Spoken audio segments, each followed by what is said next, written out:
Aujourd'hui, je vais vous raconter une histoire. Mon histoire. Une histoire qui va peut-être résonner avec la vôtre. Pendant 20 ans de ma vie, j'ai été ce qu'on appelle le bon fils. Vous savez, celui qui ne fait jamais de vagues, qui aide sans qu'on lui demande, qui est toujours là quand il faut. J'avais 14 ans quand mon père est parti. Du jour au lendemain, je suis devenu l'homme de la maison. Ma mère se retrouvait seule avec 3 enfants. Et moi, l'aîné, j'ai pris mes responsabilités sans broncher. Les courses, c'était moi. Garder mes petits frères, c'était moi. Travailler les week-ends pour aider à payer les factures, encore moi. À l'école, mes professeurs me voyaient somnoler en classe. Comment leur expliquer que je travaillais tard le soir? Comment leur dire que je n'avais pas le choix? J'étais utile, indispensable même. Mais au fond, je n'étais plus vraiment moi. Et puis, il y a eu cette opportunité. Une école d'art à l'étranger. Mon rêve. Mais comment partir? Comment être égoïste au point d'abandonner ma famille? Alors j'ai dit non. J'ai enterré ce rêve, comme tant d'autres. Les années ont passé.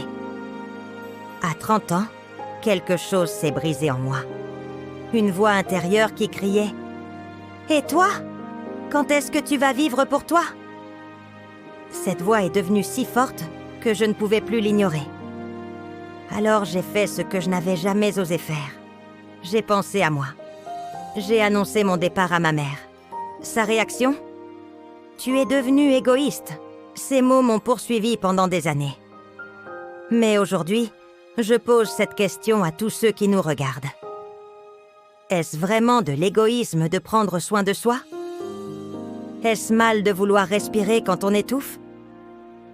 J'ai repris des études. J'ai recommencé à dessiner. J'ai appris à dire non.